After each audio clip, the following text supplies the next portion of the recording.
In this episode, we welcome back Dr. Vikram Paramasivan, a product management leader at Microsoft with over 25 years of industry experience. Dr. Vikram shares insights into effective leadership and technological advancements in product management. Subscribe to the channel for more informative content like this. Hello and welcome everyone for another interview episode. This is Riaz Yusuff. I'm a Chief Information Officer and your host. Those of you who follow my channel should be familiar with Dr. Vikram Paramasivan, who's a returning guest to our podcast. Dr. Vikram works at Microsoft in product management. So welcome back, Vikram. So glad to have you back on the show. How are you doing? I'm doing good. Thanks, Riaz, and thanks for, having another conversation with me. Absolutely. It's a pleasure. It's a pleasure. Could you please introduce yourself? Yeah, sure. I'm Vikram. I have been in the industry, I think, 25 plus years. I'm sure 25, if not more. Worked across different areas, different organizations, have started my career basically what used to be just statistical computing before machine learning and data science and all those terms became more popular. For the last 18 years, I've been with Microsoft, I think I worked across all different product areas except gaming. Gaming is somewhat missing for me. But in Azure, in Windows, Okay. name it, I've spent some time in that. Wonderful. So you've seen the breadth and depth of IT, and within Microsoft too, you have worked on, sounds like you've worked on several areas within Microsoft. That's great. So I want to ask you about AI, Vikram. You know that AI is pretty popular in the last couple of years. People are talking about AI just for the fact that it's so accessible. It's easily accessible to people in terms of the LLM, right? So, and one of the things that concerns people is AI possibly replacing human job. But that conversation is now seems like shifting to human-centric AI. And you and I had a brief conversation earlier today about that. So I want to ask you, what's your understanding of what is human-centric AI? Sure. Yeah, I think, before I get even to human-centric AI, I think one call out which you made kind of triggered me, and that's on LLM. And I think people are allowing LLM and people are thinking like it does a lot of good things. And I think it is contributing extensively to AI. But I think more and more, especially on the research side, they're realizing we are reaching the limitations of LLM. When we say like we are reaching the limitations of LLM, people who are very familiar with not just the usage of the outcomes of LLM, but how the LLM model works, they're very much familiar like it is a pattern recognizing program. And when we say pattern, it is based on that data which it is training on. So whatever outcomes you actually see, it might be mimicking the human thing, but it is based on how it has been trained. So the logical thing of human brain actually starts hitting that limitation. So when we start using LLM, it starts hitting that limitation. Yeah, it doesn't really think like a human, but how the human has trained that model. So, I wanted to briefly touch upon that because that point actually triggered my interest on human-centric AI. And the whole notion, this AI with LLM can actually replace human beings. No, it is not, because at the end, LLM is trained on data set. The data set is provided by a human, and then thought, okay, if I think like this is what the outcome is. Now it would be really great if all human things alike. I think a lot of other problems will get solved, but we all don't think alike. And that is where this whole thing about human-centric AI comes into play, which is how will AI assist the human being in doing his job better than actually replacing his job? So, which is basically AI working in a very transparent model, right? And of course, when we talk about human-centric AI, I think people kind of a little overlap it with responsible AI, which is another pivot, but it is not the same. So Could because you clarify that? That's a great point. What is a responsible AI?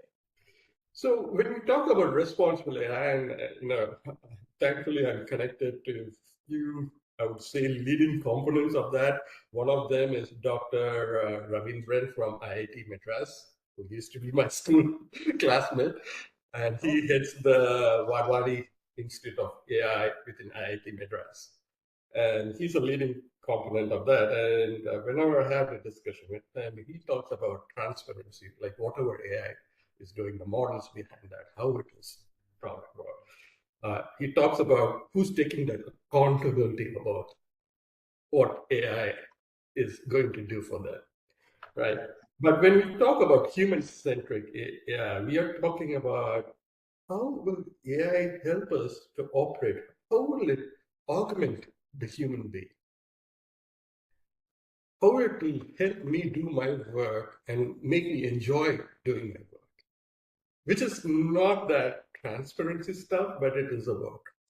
Of course, there's a slight overlap when you look like, from a responsible AI, they look about ethics, fairness, unbiased stuff, and everything. I think there is that overlap because as human beings, I think like while we blame the system saying the system is biased, as human beings, everyone are biased. We have our own opinions. And that is where also that thing changes, like AI cannot replace human beings and LLM has its limitations, right? So the whole thing about human-centric AI is about what is that human interaction AI can have? What is that control human can have on AI and help them actually do that? And how can it augment? Like, I have two daughters, both of them are pretty good in music, but I have zero music knowledge. But I have learned like how music has helped them in their, my older daughter just completed her undergraduate and going to law school. Like how it helped her in her college life, how it de-stressed her, how did it influence like when she had a problem and everything. And so when I think about that, I think like, okay, how can that help me? Yeah. Right? And that is where AI, if AI can actually help me, okay, now I've been in a meeting for the last 6 hours and I need to de-stress. What is that right music which fits me, which will elevate me, right? Instead of doing like, oh, these are the latest songs and everything, understanding my mood, helping me, that is human-centric. It is helping me, augmenting my thing so that I can de-stress maybe next 30 minutes and be fully powered on, right? I I think see. that whole human-centeredness. So if I can give an example based on what I'm understanding or what I'm hearing from you, an example for, I think this might be a use case. A human-centric AI in your example is, it sounds like music helps you to de-stress, right? So let's say you are on 6 hours, like today, you are on back-to-back meetings for 6 hours. And then if you have an AI program that monitors your calendar and it knows that you are sitting in meetings for 6 hours, and then it prompts the right music for you uh, at the end of 6 hours or whenever it makes sense. So you can listen to the AI suggested music for a few minutes and decompress yourself and move on to the rest of your day. Yeah. Would that be a good example? Yeah, exactly. And in this case, we are not saying like, okay, AI is going to go and do my job for me. Sure. Yeah. Right. Of course, there are all good elements of LLM where it summarizes email and everything, which actually helps me a lot. I think there are good values of that. But as we blend that with a human-centric thing, it actually, brings a lot of value. A counter example, and which has actually made me think a lot more on human-centric AI is the recent thing by our famous Elon Musk and his robo-taxis, right? I think from a concept standpoint, robo-taxi is great. It revolutionizes transportation with advanced AI and everything. But how much of it is human-centric? Yeah, does it, does it give control for the human to control it, right? Is the human actually overseeing that stuff where, any safety things, because there are so much unknowns. When I drive, I think I can be careful, but I can't sign up for all other users in the road to be careful. Absolutely. Right? No. Yeah. How is that user experience? What is that safety control behind that? Instead of saying like, oh, you don't need a cab driver or Uber driver, whomever it is, that human element there. But if it's like, yeah, we are going to have humans actually monitor, control that stuff and everything, that's more human centric than saying, oh, you don't need anything. When I saw his Optimus, like, I was wondering, okay, if Optimus is there in every house, then basically we are replacing some set of folks who might be helping at the house work. Now, how are people going to afford that Optimus? Is Optimus the robot from Yeah. Tesla? Is that a Tesla Yeah, robot? Tesla robot, like to help at household work and everything, right? So it kind of gets a little more, like, yeah, how AI can be used, but it is, yeah, as I said, like if the robo taxi is about helping the human making it more safer, having more monitoring, but at the same time saying you actually don't need to drive, that's human. I It's see. helping you as a human. So, how do you teach an AI to be responsible? Do you have any examples on that? Uh, there is the more I would say nascent or the next generation after LLM, which is called neurosymbolic approach to models, which has been talked about quite extensively. But at the end of the day, it is not a next model. More than that, it is how do we help people to make use of the systems properly? If you go back 20 years back, late 1900, early 2000 time frame, there was this whole thing about internet, right, and online and all that thing. People at that time were also afraid of, oh, people are going to lose their jobs, what am I going to do, and everything. 20 years later now, things have changed. I'm telling you, having a flip phone was a big thing. Now, my 14-year-old has the latest iPhone, and she knows to use it better than I know to use it. But the thing is, technology has helped. Like it has internet, smart devices have helped human grow further, right? And I think that is how do we actually further that human being interaction? How do we get the human more connected to AI than saying AI will replace you? Teaching that stuff. Recently I was at our offsite and my corporate VP was talking about, how, like she's there in one of the school boards, and the school board was complaining like, oh, a lot of students are now using ChatGPT or Math GPT to solve their homework problems and all. So how do we actually do that? And I was talking after that, and I was telling like it is not about making the student not to use ChatGPT or Math GPT for solving their math problem. But what should the teacher be teaching? Yeah.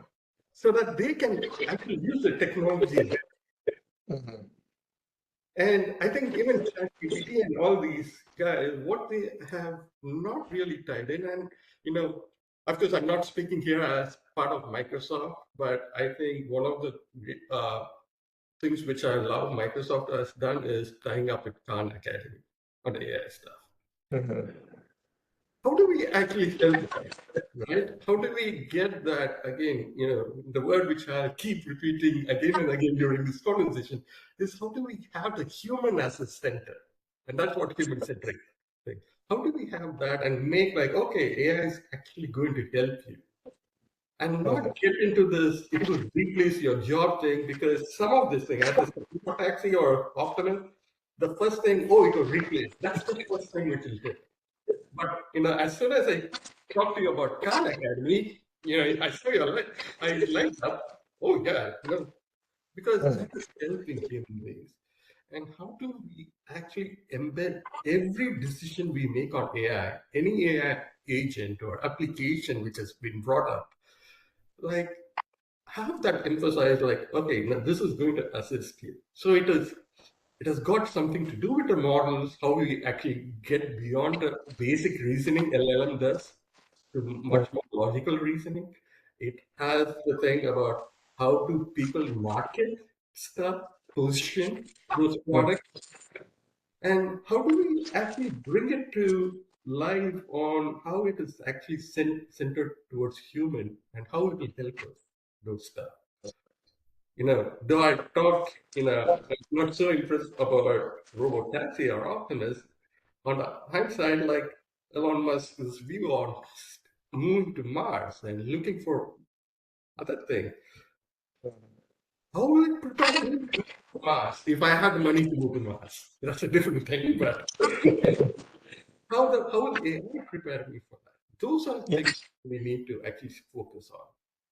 I see. Great. So do you think the intent for AI has shifted from not so human-centric to human-centric, or has it always been the idea that AI to be human-centric, but just now that phrase is catching up? What do you think is the case?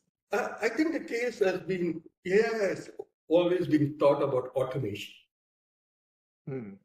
It has been about how do we automate things.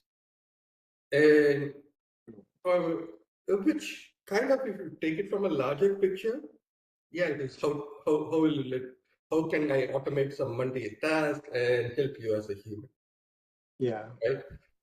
So the intent has always been there, but like any technology, when it goes through that massive growth period, and in case of AI over the last 3 years, I think like no other technology has grown, at least in my 45 plus years, I would say. I have not known a technology which has grown as rapidly as as is. People have started, oh, it will solve this problem, this problem, this problem. But I'm saying like it will replace this stuff. And that is where it has actually moved away. Or because it is more than automation, if we start thinking about AI helping on automation, but instead start thinking AI will actually improve my life, my co-people's life, I think that brings a great transformation. Again, it's the same thing, like, we never used to call it smartphone, but, the Blackberries and the Windows phones which were there, yeah, you could connect to internet and you could do stuff. But what iPhone brought the change, and then Android brought the change, was basically it brought a human interface. Oh, anyone can use it. You can just touch. You don't need a stylus. You don't need to do that. That brought a mobile revolution, Yes, it did. not the tech itself. And so yes, we have been always on AI human centric, but we kind of focus more on the back end automation stuff and started moving away from the human. What is that human centric value which we bring? Okay, that's a great point you're making. So I just want to summarize for the benefits of myself and everyone. So basically, what you're saying is instead of looking at AI as an automation tool, let's shift our focus to look at how can AI transform lives. It could be transforming my own life in terms of improving my productivity, or like your previous example, helping to decompress after a long day, or it could be transforming the lives of the people that we serve in our business, in our industry. So that seems like the shift that you are recommending. That's a great point. Yeah, I think, certainly like, schools like Stanford and everything, now they're starting these courses around what I think it's called HCAI, School, I think, by Human-Centric AI. Yeah. Okay. Great. Uh, and I think schools are starting to recognize, because at the end, all research starts in schools, right? And I'm sure like all other schools will start they focus on, basic machine learning in the past, then they start looking at large language models and everything, neurological models, and now they're starting to think about that because I think they have seen that this trend of where we are focused more on the tech and leaving the human who's driving the tech. Yeah, that's the driver we are talking about. That's great. Yes. So let's take an individual who's currently using AI primarily for automation. That is probably the case with the most people that are currently using AI, using AI as an LLM to maybe rewrite an email, or do some mundane things, or write some coding, whatever. How can they transform or change a thought process into using AI to transform lives, like you said earlier? Do you have a suggested step-by-step process that they can leverage to shift? To me, it sounds like more of a mindset shift rather than anything, because the tools remain the same. We'll be using the same AI tool. It is just the thought process. Instead of focusing on just automation, now we need to focus on how do we use this more than automation? How do we transform lives with AI tools? So do you have a suggested process on how to? I don't have a suggested process here, Riaz, but let me at least walk through some thought process which I have. Absolutely, And yeah. I just take it from because at the end of the day I'm an engineer, so if a developer is using GitHub Copilot or some on their development process to write the code. Today it will help you to form some of the basic classes, functions, and it will try to pull that everything. Now, imagine if it actually helps me to also, incorporate while I'm cleaning up that AI generated code to incorporate like, I'm meeting these regulatory standard, whether it's a government cloud or, it's a European, European Union requirements. Sure. Right. In that case,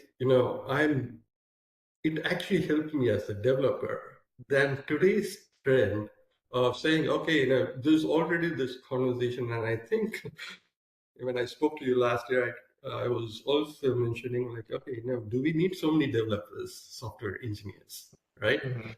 Yep. But if as a software engineer, I can build in more logic, I can use this, but I can actually get help on, getting all like, am I introducing bias when my system, if I'm developing, say, an AI agent, right? Sure. I have my own biases as a human being. Now, am I putting that bias into my code? Sure. And is my AI system also going to be biased? How can it look at it, and tell me like, this looks to be a bias towards this. Might be I still want to continue. But at that point, it becomes very human-centric. Me, as Vikram, wanted this bias to be there, right? And it is helping me. So in that case, it becomes a human-centric thing of how do we actually take this biases, any ethical consideration which we have to do. Like if, certainly Taylor Swift was not very happy with her AI-generated image. When it was generated, might be it should have taken into consideration, is it really ethical to have been done that? And whoever is generating that should have actually informed Taylor. That is human-centric. If that AI system which generated that, I'm actually generating something about Taylor. So might be this should be some way I should communicate to her, like I'm generating this AI image of you. In that case, it will become a little more like, empathic towards we as a human being. And so I see. Is there a defined process? No. We have to bring our human elements into that process and think it in that thing. That's my way of thinking how we can solve it. So then could we, I'm just thinking how do we come up with a process, like a cookie cutter process that I am able to share with people. So how about we use AI to help us pause and refine our thought process. So instead of jumping to an AI tool like ChatGPT and asking ChatGPT to automate my task, even before doing that, how about I pause and then tell ChatGPT or another AI tool, I'm just using ChatGPT as an example, ask the AI to validate my thought process. Hey, this is what I want to accomplish, and this is what I'm planning to do. Sure. What do you think? Could you give me some ideas? Because I've seen AI tools are so smart. If you give them the right background, they give you some options, ideas to even process your activities. That's exactly what I was calling out. So you have to give the right parameters because it will do the computation logic, not the natural logic which we human beings actually go through. Right? So you have to be smart on that. But from a human, if you're asking like, okay, what's the 3 or 4 top things which we have to think when developing an AI system which will be human-centric, I think the first thing is think whether the human can control the AI system. Is there a user control mechanism on the AI system? Got it. Because that becomes a human thing, right? Think about, I know some parts or some folks are not very like this term, but it's my biases. I would say whether that AI system has equity and fairness to it. It takes out the biases in this. It provides more equity. Because then it becomes, again, like, though we as humans, as I always say, like we have biases, but at least the system should help us in that. That's where it becomes human-centered, right? Within that system allows human interaction. So, it's slightly different from the user control, whether a human is controlling that AI system, to having that interaction with the human to actually, because we talk a lot, especially in LLM on reinforced learning, right?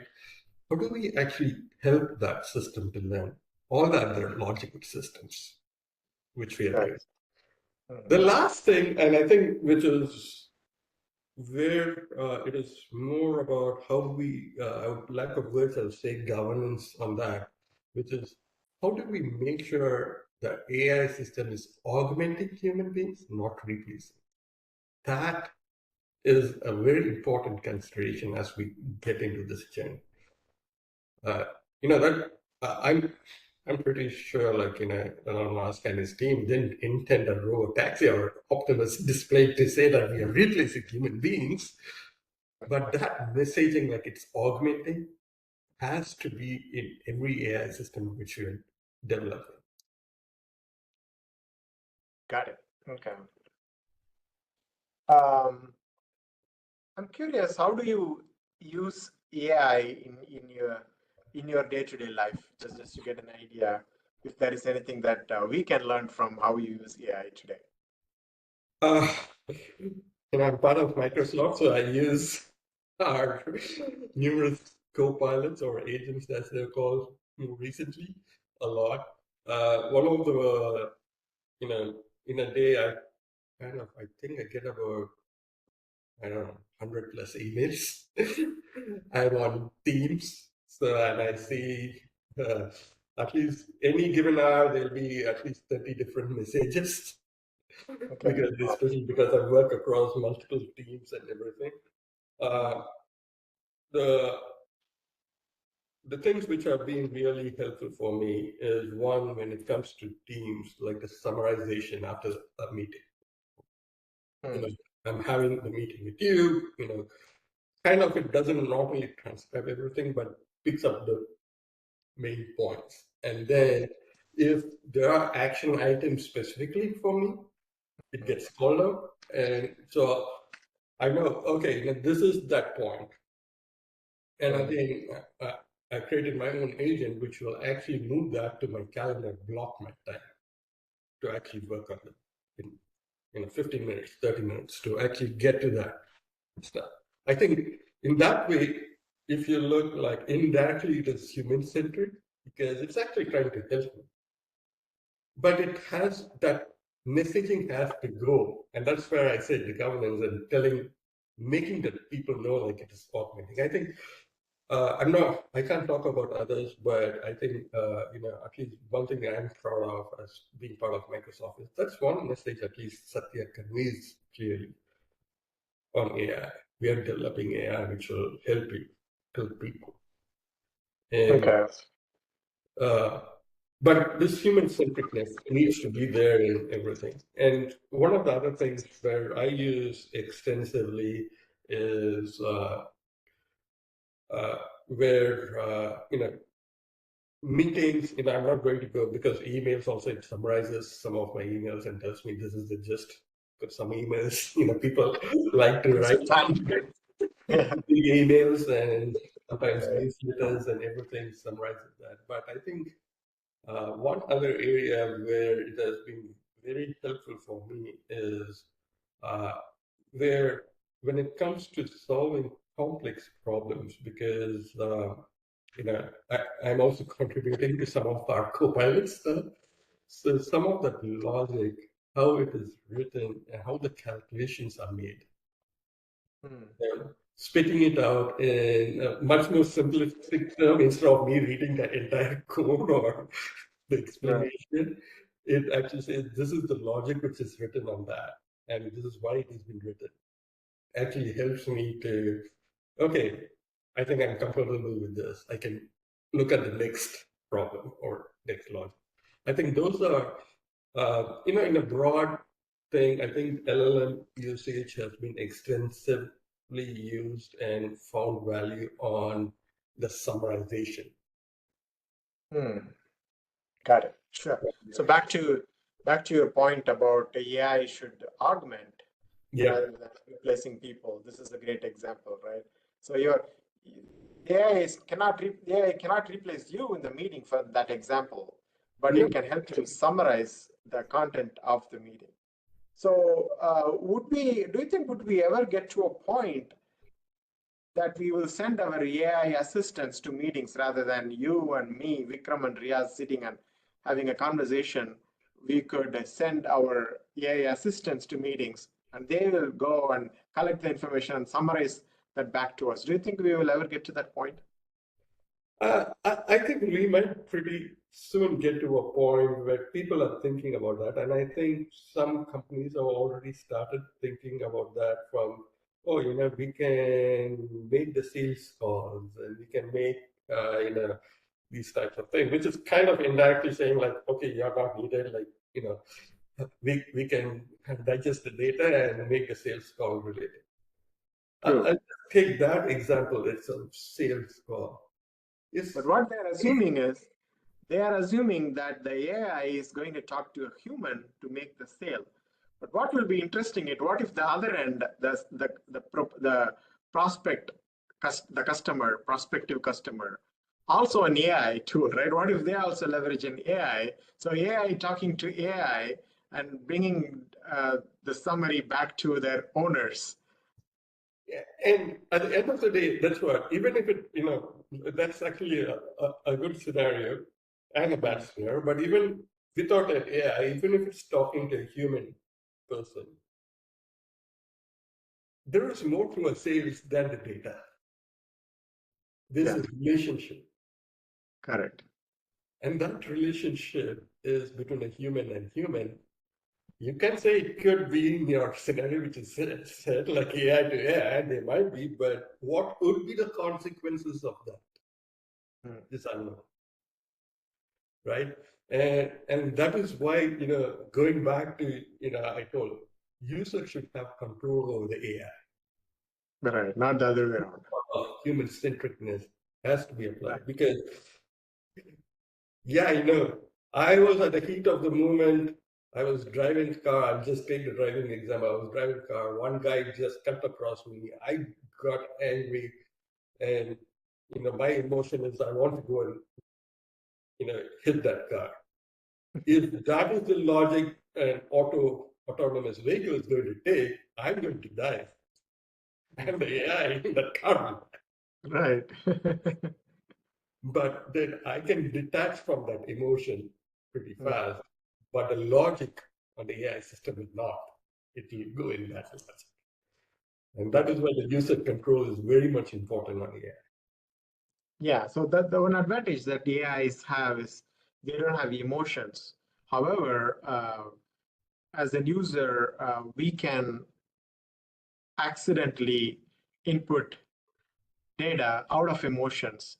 So like bad data set that could drive, in your example of autonomous car behaving like a human to take revenge or whatnot. So that could happen in case if we feed bad data to AI, right? So that's Even where if it's good data, and it might be like, this is, I'm working with respect to my owner, my driver, right?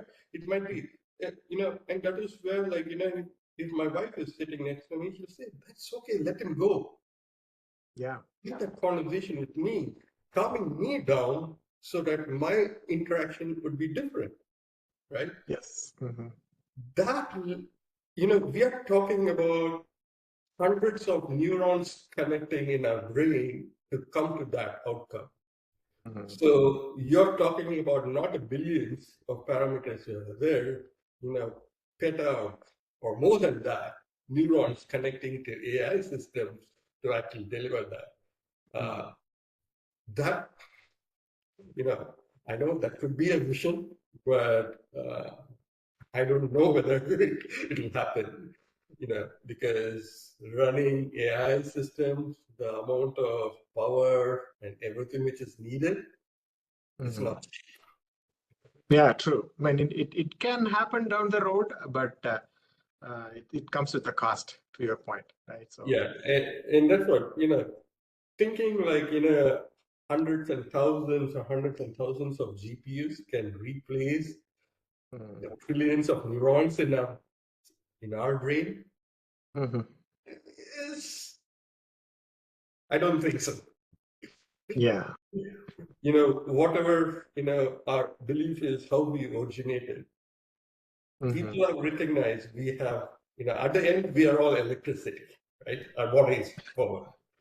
yes, Right? And that's all powered through the hundreds of neurons in our brain, which is actually generating that.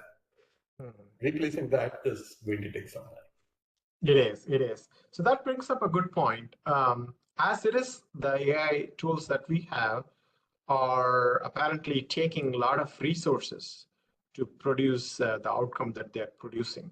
And that signals some concerns to the environmentalists in regards to the responsible use of AI, because the AI apparently are consuming a lot of resources to produce the outcome that they're producing.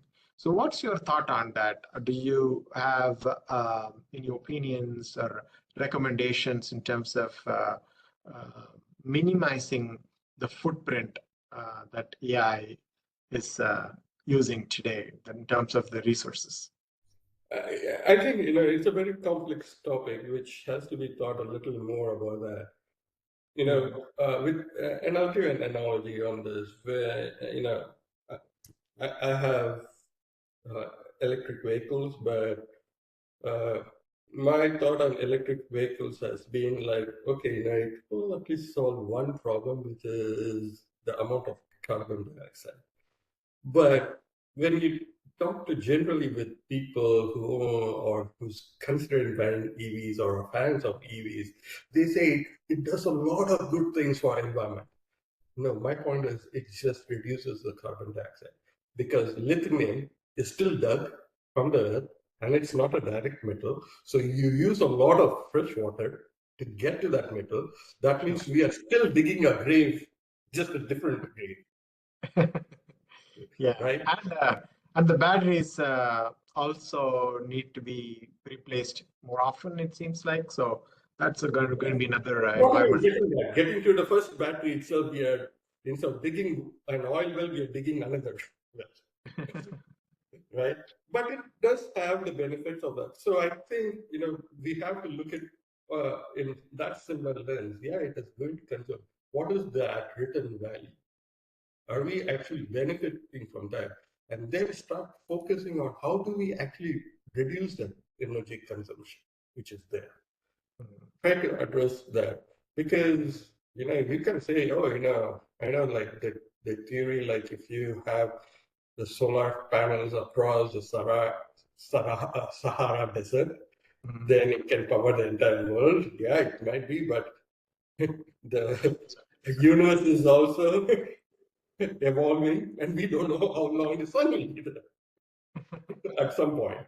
So, but so we have to think it in those logical things where we're saying, yeah, it is powering, we are through AI, human is benefiting, but how much of power is it actually taking here?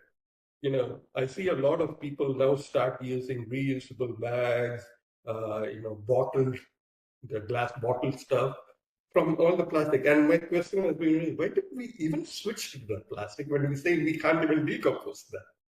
Yeah. I don't know. I don't think so. We should let AI also do in that real. But after 15, 20 years, we are making the world hotter, or we are consuming a lot of more water to get this stuff done and everything. So cooling the system and everything, where humans don't have. That should not be the scenario. We should start thinking about now, how do we actually reduce that? But do we have an answer? I don't think so. A lot of people are focusing on that, and that's a big concern. And that actually, I'm bringing back to the topic, is where human-centric AI comes into the picture. How is AI going to improve humans' life, not replace human life? Okay, wonderful. That's great, Vikram.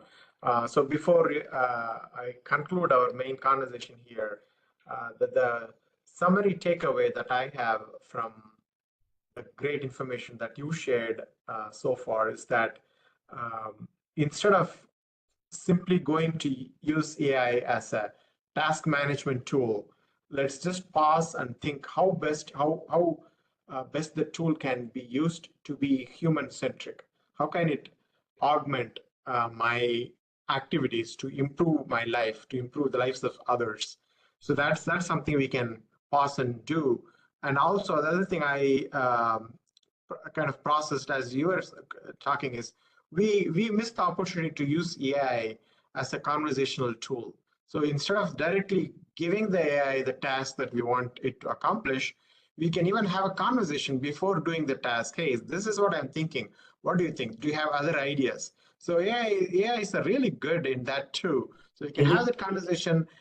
That, to your earlier point, could also help us to eliminate some of the bias, the inbuilt bias that we may have. So remove those biases, refine our prompts, and then go to AI and ask the AI to do the task. Now it will be a lot more refined, and it's going to be a lot more human-centric. Yep. Totally agree. Yeah. Wonderful, wonderful. Well, that's a great takeaway for me, and I'm hoping it's also the same for my audience too. Before I let you go, where can my audience connect with you if they choose to? I think you search LinkedIn, Vikram Paramasivan, you should find. I don't think so. There are a lot of Vikram Paramasivans around. There are a lot of Vikrams and a lot of Paramasivan, but not that combination. Okay, well, especially not Dr. Vikram Paramasivan, I don't think. So Yeah. I will be sure to include a link to your LinkedIn profile in the show notes. And lastly, what business book do you recommend for my audience? More than this as a business book, I think if people want to understand how AI will be changing, or we should start thinking from a neurological standpoint, Gary Marcus's The Algebraic Mind.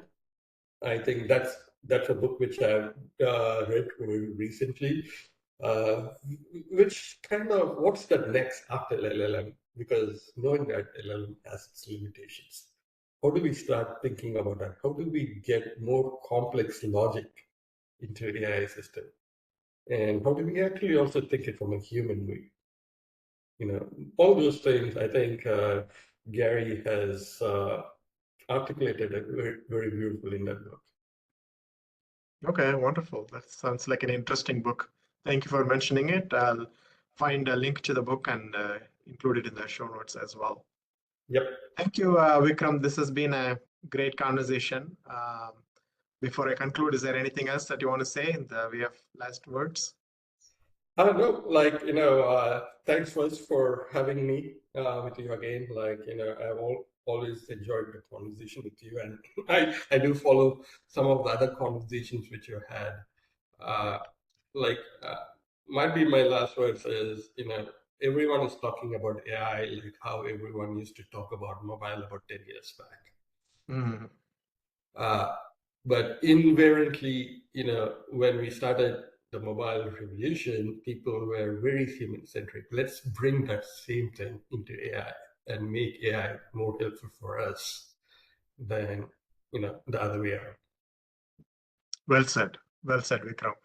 Thanks again. And we look forward to having another conversation down the road. This will not be the last one. So stay connected with us. Sure. Thank you, Vikram. Thanks, Riaz.